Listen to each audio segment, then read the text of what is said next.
NSSF, Francis Muturi, is among 5 people who have been convicted in a 1.6 billion Kenya shillings fraud case. Others convicted include a former investments manager at Securities Limited, Isaac Nyakundi, Wilfred Munyoro, and David Githaiga, after they were accused of defrauding NSSF 1.6 billion Kenya shillings by buying non-existent shares. Paul Kirobi with the details.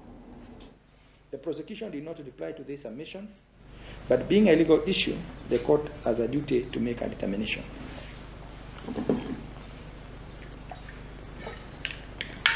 I think they slept on their job. Former senior NSSF officials and Discount Securities Limited have been convicted by a Milimani Anti-Corruption Court of over 1.6 billion Kenya shillings, in which they conspired to defraud the fund by buying non-existent shares. The evidence touched on a multitude of transactions, which, according to the investigating officer, classified in accordance with the years in which the payments were made. At least 46 transactions were covered in these proceedings. These transactions stretched between 2004 and July 2007, which by definition is a long period of time.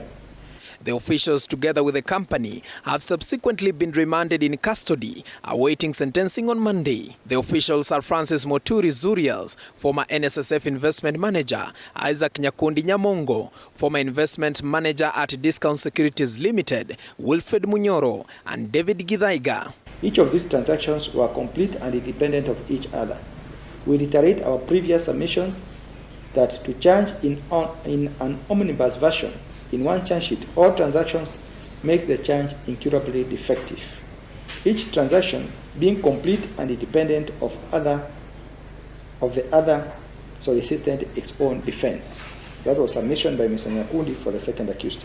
He then cited the case of Lamek Ombega versus Republic, Criminal Appeal number 22 of 1982, where the Court of Appeal said the charges were defective. The first count, which charged in omnibus form a general allegation of fraudulent false accounting extended over a period of a year, was incurably banned. To prove the charge, the prosecution adduced evidence of series of separate acts, each of which should have been the subject of the charge.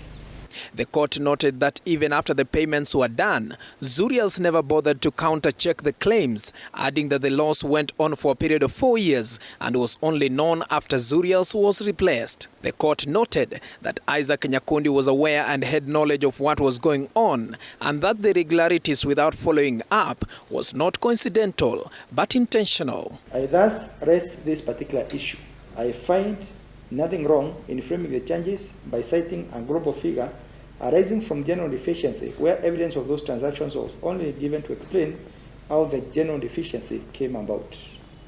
Trial Magistrate Lawrence Mugambi also noted that David Murungu Githaiga, Wilfred Munyoro Weru, Isaac Nyakundi sent false information to NSSF, and NSSF acted on the information.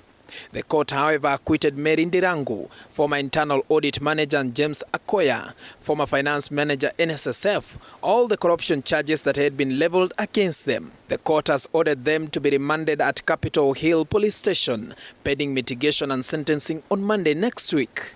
Paul Kirobi, TV 47, Nairobi. Thank you, Kirobi.